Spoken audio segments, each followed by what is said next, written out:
Hello dear student, welcome back to the channel. आज हमारा UGC NET JRF paper 1 से related MCQs based lecture video है, जिसमें हम आज क्वेश्चन सॉल्व करेंगे आईसीटी से related. Information communication and technology को हम यहाँ पे कवर करने वाले हैं। मोस्ट ऑफ द क्वेश्चंस आपको आईसीटी टॉपिक से ही मिलने वाले हैं। आपको पता है कि आपका जो paper 1 UGC NET JRF paper में रहता है उसमें 50 क्वेश्चंस आते हैं और हर क्वेश्चन की जो वैल्यू है वो 2 मार्क्स की रहती है। काफ़ी इम्पॉर्टेंट रोल प्ले करता है आईसीटी भी। एटलीस्ट 5 to 6 क्वेश्चंस आपको देखने को मिल जाते हैं आईसीटी से। अच्छा टॉपिक है, ईजिली आप उसको टैकल कर सकते हैं। एक दो बारी पढ़ने की ज़रूरत है, अच्छे से समझने की ज़रूरत है। तो आज का जो हमारा लेक्चर वीडियो रहेगा वो आईसीटी इंफॉर्मेशन कम्युनिकेशन टेक्नोलॉजी से रिलेटेड रहेगा। आप क्वेश्चंस अटेम्प्ट करें ताकि आपको पता चले कि आप कितने क्वेश्चंस कर पा रहे हैं।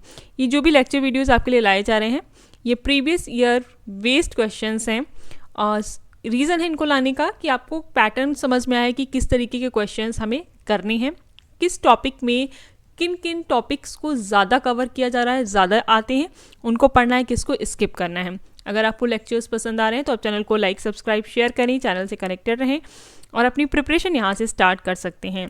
Let's begin with our today's question series. आइए आज का हम पहला क्वेश्चन देखते हैं। अभी जो हम क्वेश्चंस कवर कर रहे हैं वो 2022 से 2025 तक के क्वेश्चंस हैं। हमारा पहला क्वेश्चन है, निम्नलिखित प्रकार के गवर्नमेंट टू गवर्नमेंट यानी सरकार से सरकार इंटरेक्शन को उनके उदाहरणों से सुमेलित कीजिए। ये क्वेश्चन बड़ा था तो हमने इसको 2 पार्ट्स में यहाँ पे रखा है। एक आप इंग्लिश का भी इसका देख सकते हैं वर्जन और हिंदी में भी। पहले हम हिंदी में देख लेते हैं। इसमें 2 लिस्ट दी गई हैं। एक है लिस्ट ए जिसमें हम गवर्नमेंट टू गवर्नमेंट इंटरेक्शन देखेंगे और लिस्ट बी में हम इनके एग्जाम्पल्स देखेंगे। ऑप्शन 1 है आपका जीआई क्लाउड जिसको मेघराज का नाम दिया गया था। ऑप्शन 2 NKN राष्ट्रीय ज्ञान नेटवर्क। ऑप्शन 3 ई ऑफिस मिशन। Option 4 PFMS। इनके जो सामने का ऑप्शन है देखिए, ऑप्शन ए सहयोगात्मक कार्य के लिए विश्वविद्यालय और अनुसंधान संस्थानों को जोड़ना। ऑप्शन बी सरकारी अनुप्रयोगों और सेवाओं की मेजबानी के लिए क्लाउड कंप्यूटिंग अवसंरचना। तो हमें जीआई क्लाउड है अगर, तो ये क्लाउड कंप्यूटिंग से आप रिलेट कर सकते हो। अगर आपको एलिमिनेशन टेक्निक आती है so you can easily tackle these kind of questions. इस तरीके के क्वेश्चंस आपको एग्जाम में देखने को मिलते हैं। ज़रूरी नहीं हर क्वेश्चन की आपको जानकारी हो, बट अगर ऑप्शंस आपके सामने रखे हुए हैं तो आप बेसिक नॉलेज अपना यूज़ करके कॉमन अंडरस्टैंडिंग के थ्रू भी कभी कभी क्वेश्चंस टैकल कर सकते हैं। देखिए फर्स्ट का आपको खा मिल रहा है, यानी फर्स्ट का बी ऑप्शन मिल रहा है। तो इसमें देख सकते हैं फर्स्ट का बी किस में है, ए में है और आपका सी में है, यानी कि बी और डी ऑप्शंस तो हम टच नहीं करने वाले हैं। आपका जो गा ऑप्शन है उसमें क्या है, सरकारी विभागों में कागज रहित कार्यालय बनाने के लिए एक मिशन मोड परियोजना। अब देखिए कागज रहित यानी पेपरलेस है तो हर काम इलेक्ट्रॉनिक होने वाला है, तो इसमें ई ऑफिस मिशन है यानी कि थर्ड का सी होना है। अब आप इसमें भी देख सकते हैं कि थर्ड का सी क्या है, तो फर्स्ट का बी और थर्ड का सी जो है वो हमें मिल रहा है ऑप्शन सी में, यानी कि ऑप्शन सी जो है इसका सही आंसर हो जाएगा। आपको डी नहीं करना है टिक, ए नहीं करना है, बी नहीं करना है। फिर आता है लास्ट, कुशल निधि ट्रैकिंग और संवितरण के लिए एक वित्तीय प्रबंधन मंच। अब हम अपने ऑप्शंस देख लेते हैं। फर्स्ट का है बी, जीआई क्लाउड को हमने कनेक्ट किया है सरकारी अनुप्रयोगों और सेवाओं की मेजबानी के लिए क्लाउड कंप्यूटिंग अवसंरचना से। फिर आता है आपका नेशनल नॉलेज नेटवर्क, इसको हमने इन्वॉल्व करा है सहयोगात्मक कार्य के लिए विश्वविद्यालयों और अनुसंधान संस्थानों को जोड़ना। नेटवर्क बना रहे हैं मतलब हम कनेक्टिविटी बढ़ा रहे हैं, तो सहयोगात्मक कार्य के लिए विश्वविद्यालयों और अनुसंधान संस्थानों को जोड़ने से हमने इसको रिलेट कर दिया है। लास्ट थर्ड है आपका ई ऑफिस मिशन, तो हमने अभी ऑप्शन गा देख लिया है जिसे हम ऑप्शन सी बोल सकते हैं। सरकारी विभागों में कागज रहित कार्यालय बनाने के लिए एक मिशन मोड परियोजना और फिर PFMS कुशल निधि ट्रैकिंग और संवितरण के लिए एक वित्तीय प्रबंधन मंच। तो हमें यहाँ पे सही आंसर मिल गया सिर्फ अपने माइंड का जनरल फॉर्म में यूज़ करके। ऑप्शन सी, फर्स्ट का बी है, 2 का ए है, थर्ड का सी है, फोर्थ का D. Option C is the right answer. ये मैच द फॉलोइंग है, ईजी था, आपने आसानी से उसको टैकल कर पाया। टाइम टेकिंग रहा है क्योंकि ये स्टेटमेंट्स दिए गए हैं तो हमें इन्हें पढ़ के समझना है, फिर मैच करना है, बट फिर भी हम इसको ईजिली टैकल कर पाए हैं। आइए देखते हैं इसका इंग्लिश वर्जन भी एक बार चेक कर लेते हैं। जो इंग्लिश में अटेम्प्ट करते हैं क्वेश्चन उनके लिए भी इंपॉर्टेंट है। Match the following types of G2G government to government interaction with their examples. List A G2G interaction, list B, और इसमें हम एग्जाम्पल्स को देखेंगे। GI cloud Meghraj, option 2 national knowledge network. देखिए NKN की फुल फॉर्म भी याद रखिएगा, नेशनल नॉलेज नेटवर्क, इसे हम NKN कहते हैं। E office mission, PFMS। तो ऑप्शन ए है आपका connecting universities and research institutions for collaborating work. B है cloud computing infrastructure for hosting government application and services. Option C, a mission mode project to achieve a paperless office in government departments. Option D, a financial management platform for efficient fund tracking and disbursement. तो हमने जो अपने answers found किए थे GI cloud, option third आप option 2 पे जाएं, option B cloud computing infrastructure for hosting government application and services. तो फर्स्ट का बी हमें मिल गया। नेशनल नॉलेज नेटवर्क जिसको हमने कनेक्ट किया था ऑप्शन ए से, a connecting universities and research institutions for collaborative work, option A, यानी कि सेकेंड का ए। और थर्ड है हमारा ई ऑफिस मिशन जिसको हमने कनेक्ट किया था, a mission mode project to achieve a paperless office in government departments, यानी कि सरकारी विभागों में पेपरलेस तरीके से काम करना। फिर है PFMS, a financial management platform for efficient fund tracking and disbursement. तो देखिए इसमें आप बी और सी को कैंसिल कर सकते हैं, बी और डी को, और जो हमारा सही आंसर हमको मिला था वो था option C. Option C is the right answer. First का बी, सेकंड का ए, थर्ड का सी और फोर्थ का डी। आप इसको मैच कर लें, एक बारी देख लें। ये क्वेश्चन आए हुए हैं 2022 से 25 के बीच में जो क्वेश्चंस आए हम यहाँ पर उन टॉपिक्स को कवर कर रहे हैं। लेट्स बिगिन, आगे देखते हैं हमारा नेक्स्ट क्वेश्चन क्या है। नेटवर्क में वह कंप्यूटर जो फाइलें संग्रहित करता है और डेटा संसाधित करता है उसे क्या कहते हैं। In a network the computer that stores the files and process the data named as. Option 1 server, option 2 terminal, option 3 modem, option 4 none of these, इनमें से कोई नहीं। हमको बताना है कि इसका सही आंसर क्या होगा। एक बार फिर क्वेश्चन देखिए। In a network the computer that stores the files, जो फाइल्स को स्टोर करता है और प्रोसेस करता है डेटा को, उसको क्या कहा जाता है। ये मॉडेम नहीं हो सकता है, टर्मिनल नहीं होता है, और नन ऑफ दीज का तो ऑप्शन ही नहीं है। तो ये बचा है हमारा सर्वर। इसका सही आंसर है option 1 server. Option 1 is the right answer. ये डेटा को फाइल को स्टोर करता है और प्रोसेस करता है, डेटा को प्रोसेस भी करता है। Option 1 is the right answer. ICT से रिलेटेड जितने भी क्वेश्चंस आए हुए हैं हम कोशिश करेंगे कि वो सारे एग्जाम तक आपके सामने रखे जाएं, so that you can easily understand कि पेपर में किस तरीके के क्वेश्चंस आ रहे हैं।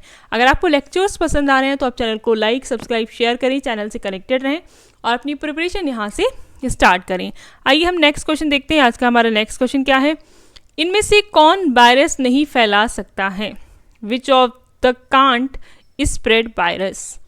विच of the can't spread virus, इसमें से कौन वायरस नहीं फैला सकता है। ऑप्शन 1 अटैचमेंट वाला ईमेल, ऑप्शन 2 सादा टेक्स्ट मेल, ऑप्शन 3 वेब पर फाइलें डाउनलोड करना, ऑप्शन 4 इनमें से कोई नहीं। अब हम इनको एक बार इंग्लिश वर्जन में देखते हैं, वो आपको ज़्यादा सही समझ में आ जाएगा कि क्वेश्चन क्या है, कि कौन सा वायरस नहीं फैला सकता है। Option 1 an email with attachment, email attachment के साथ, देखिए ये तो फैला सकता है virus. Option 2 a plain text mail, एक सादा टेक्स्ट मेल, अब उसमें कुछ है ही नहीं तो वायरस फैलेगा कैसे, तो ऑप्शन ए होना चाहिए। Option 3 downloading files over the web, आप जैसे इंटरनेट से या कहीं से भी फाइल्स डाउनलोड करते हैं तो चांसेस हैं कि इसके थ्रू वायरस फैले। Option 4 none of these. तो हमें इसमें जो सुइटेबल आंसर लगा है वो है a plain text mail. Option 2 is the right answer. Option 2 is the right answer, सादा टेक्स्ट मेल, इससे वायरस नहीं फैलेगा। Option 2 is the right answer. आइए नेक्स्ट क्वेश्चन देखते हैं। आज का हमारा नेक्स्ट क्वेश्चन क्या है। एक नया एंटीवायरस सॉफ्टवेयर अपडेट उपलब्ध है। जब इसे आपके कंप्यूटर पर डाउनलोड किया जाता है, एक नया एंटीवायरस सॉफ्टवेयर उपलब्ध है। जब इसे आपके कंप्यूटर पर डाउनलोड किया जाता है। There is a new antivirus software update available when it is downloaded to your computer. There is a new antivirus software update available when it is downloaded to your computer. Option 1 every day, option 2 only in the night, option 3 जब आप अगली बार अपना computer चालू करते हैं, option 4 उपरोक्त सभी। Option 1 every day, option 2 only in the night, option 3 when you next switch on your computer, option 4 all of the above. अब इन्होंने बोला है एक नया एंटीवायरस सॉफ्टवेयर अपडेट आपके कंप्यूटर पे उपलब्ध किया गया है, तो ये कब डाउनलोड होता है कंप्यूटर पर? इसका सही आंसर है option 3 when you next switch on your computer. जब आप अगली बार अपना कंप्यूटर चालू करते हैं तब ये डाउनलोड उपलब्ध होता है। Option 3 is the right answer of the given question. अगर आपको क्वेश्चंस पसंद आ रहे हैं तो आप इनकी प्रिपरेशन करें, प्लस पॉज करके खुद भी आंसर दें, और आपको देखना है कि आप कितने क्वेश्चन सही कर पा रहे हैं। ये जितने भी क्वेश्चंस हम यहाँ पे करवा रहे हैं ये प्रीवियस ईयर क्वेश्चंस ही हैं, और उन्हीं पर बेस्ड हम कुछ न्यू क्वेश्चंस भी लेकर के आपके सामने आ रहे हैं। नेक्स्ट क्वेश्चन देखिए, हमारा नेक्स्ट क्वेश्चन क्या है। कंप्यूटर में संख्याओं को संग्रहित और प्रेषित किया जाता है। Numbers are stored and transmitted inside a computer in. इन्होंने क्या बोला? कंप्यूटर में संख्याओं को संग्रहित और प्रेषित किया जाता है। Numbers are stored and transmitted inside a computer in. बहुत ध्यान से क्वेश्चन पढ़ना है, क्योंकि जैसे ही आपने क्वेश्चन पढ़ा होगा आपको इसमें आंसर जो लगा होगा वो प्रोबेबिलिटी है कि गलत हो। Option 1 binary form, option 2 ASCII code रूप, ऑप्शन 3 अक्षर फॉर्म, ऑप्शन 4 संख्यात्मक रूप। Option 1 binary form, option 2 ASCII code form, option 3 alphabet form, option 4 numerical form. तो इस क्वेश्चन का सही आंसर होगा ऑप्शन 2 ASCII कोड रूप। Option 2 ASCII code form is the right answer. इसमें क्या होता है कि नंबर्स जिनको स्टोर किया जाता है और ट्रांसमिट किया जाता है कंप्यूटर के भीतर, तो ये इस तरीके से किया जाता है। इसमें हम अल्फ़ाबेट, न्यूमेरिकल और बाइनरी फॉर्म्स को इंक्लूड नहीं करते हैं। आइए नेक्स्ट क्वेश्चन देखते हैं। हमारा आज का नेक्स्ट क्वेश्चन क्या है। CPU क्षमता को निम्न में से मापा जा सकता है। अगर आपको CPU की फुल फॉर्म पता है तो आप कमेंट करके बताएं CPU की फुल फॉर्म क्या होती है। इस तरीके की फुल फॉर्म्स के बारे में पूछ भी दिया जाता है आपके एग्जाम में। CPU capacity can be measured in option 1 BPS, option 2 MIPS, option 3 megahertz, option 4 MPI। तो हमें बताना है कि CPU की जो कैपेसिटी है वो हम किस में मेजर करते हैं। तो आइए देखते हैं किस में मेजर करते हैं। BPS, MIPS, megahertz, MPI। इसका सही आंसर है option 2 MIPS। Option 2 is the right answer MIPS। CPU क्षमता को MIPS में मेज़र किया जाता है। और आपको मैं MIPS की फुल फॉर्म भी बता दूं, क्योंकि मोस्ट प्रोबेबिलिटी चांसेस रहते हैं कि कभी कभी इनकी फुल फॉर्म्स पूछ दी जाती है। अगर आपको पता होगी तो आप इसे टैकल कर पाएंगे। MIPS की फुल फॉर्म होती है मिलियन इंस्ट्रक्शंस पर सेकेंड। मिलियन इंस्ट्रक्शंस पर सेकेंड। ऑप्शन 2 इस क्वेश्चन का सही आंसर है। CPU क्षमता को MIPS में मेज़र किया जाता है। नेक्स्ट क्वेश्चन देखिए, हमारा नेक्स्ट क्वेश्चन क्या है। लैन की गति मापी जाती है। लैन की गति मापी जाती है। LAN speeds are measured in option 1 BPS, option 2 KBPS, option 3 MBPS, option 4 MIPS। देखिए लैन की जो इसका फुल फॉर्म क्या है, लोकल एरिया नेटवर्क है। इसकी स्पीड को कैसे मेजर करते हैं, तो इसका सही आंसर होगा MBPS। ये आपको याद रखना है MBPS। इसमें हम लैन की गति को मापते हैं MBPS। Option 3 is the right answer. ये इस तरीके के मेजरमेंट के बारे में भी पूछते हैं, तो आप प्लीज़ इन क्वेश्चंस को बहुत अच्छे से पढ़ करके जाएं। नेक्स्ट क्वेश्चन देखिए, मॉडेम की गति निम्न में से मापी जाती है। Modem speeds are measured in. Modem speed are measured in.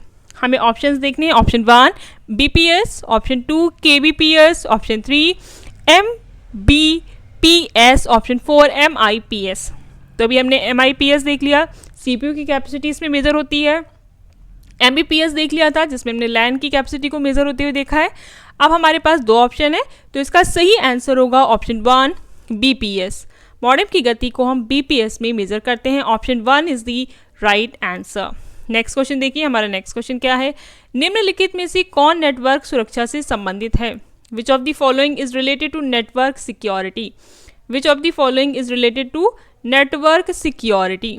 Option 1 firewall, option 2 worms, option 3 keyloggers, option 4 Trojan.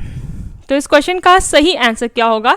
Network सुरक्षा से संबंधित है option 1 firewall. Option 1 is the right answer. Firewall जो है वो नेटवर्क सिक्योरिटी से रिलेटेड है, ये आपको याद रखना है। इस तरीके के क्वेश्चंस आएंगे, मैं बार बार रिपीट कर रही हूँ क्योंकि पैटर्न ऑफ क्वेश्चंस आईसीटी का जो है वो सिमिलर रहता है, ये कोई खास चेंज नहीं रखता है। बस आपको थोड़ा सा नॉलेज होना चाहिए, समझ होनी चाहिए, ताकि आप इन क्वेश्चंस को आसानी से टैकल कर पाएँ। आइए नेक्स्ट क्वेश्चन देखते हैं। हमारा नेक्स्ट क्वेश्चन क्या है, वायरस को ऐसा इसलिए कहा जाता है क्योंकि। Virus are called that because, मतलब फर्स्ट वे वायरस हैं, ऑप्शन 2 वे अपनी प्रतिलिपि बना सकते हैं और फैला सकते हैं, ऑप्शन 2 1 और 2 दोनों, ऑप्शन 4 उपरोक्त में से कोई नहीं। Option 1 they are viruses, option 2 they can copy themselves and spread, option 3 both 1 and 2, option 4 none of these. तो इसका सही आंसर है ऑप्शन 2। देखिए ये तो ऑप्शन नहीं बन रहा है कि भाई वायरस है इसलिए वायरस को वायरस कहा जाता है, तो हम ऑप्शन 1 और ऑप्शन 3 को तो ऑटोमेटिकली एलिमिनेट कर देंगे। फर्स्ट नहीं है तो थर्ड हो ही नहीं सकता है, उपरोक्त में से कोई नहीं, ये भी नहीं रख सकते हैं। तो हमारे पास जो सुटेबल आंसर है वो है ऑप्शन 2, वे अपनी कॉपी बना सकते हैं और उसको ईजिली स्प्रेड कर सकते हैं। Option 2 is the right answer. They can copy themselves and spread, option 2 is the right answer. Virus को वायरस इसलिए कहा जाता है ताकि वे अपने आप को, क्योंकि वो अपने आप को कॉपी कर सकते हैं और अपने आप को ईजिली स्प्रेड कर सकते हैं। आई होप लेक्चर वीडियोस आपको पसंद आ रहे होंगे। अगर आपको लेक्चर्स पसंद आ रहे हैं तो आप चैनल को लाइक सब्सक्राइब शेयर करें। दो आपको ध्यान में रखना है कि CPU की फुल फॉर्म कमेंट करके बताना है, प्लस एक हमने ऊपर PFMS करके एक जो हमारा फर्स्ट क्वेश्चन है उसमें हमने यहाँ पे मेंशन कर रखा है PFMS। इसकी फुल फॉर्म क्या है अगर आपको पता है तो आप बताएं इसकी फुल फॉर्म क्या है PFMS की। वैसे मैं आपको एक हिंट दे देती हूँ या बता ही देती हूँ क्योंकि पेपर में आ सकता है, अगर आता है तो आपको ईजिली ये टैकल कर जाएंगे आप। पब्लिक फाइनेंशियल मैनेजमेंट सिस्टम, ये आपको याद रखना है PFMS, public financial management system, इसको आप याद रखें और अगर इस तरीके की फुल फॉर्म्स आएंगी तो ये आपको हेल्प करेंगी।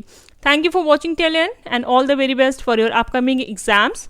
कल भी हमारी लेक्चर वीडियो इसी तरीके से अपलोड होगी, तो आप अपना रिवीजन तब तक करें, अपने आप को प्रिपेयर करें फॉर एग्जाम। अभी काफ़ी टाइम है, यू कैन ईजिली प्रिपेयर और रिवाइज योर एंटायर सिलेबस।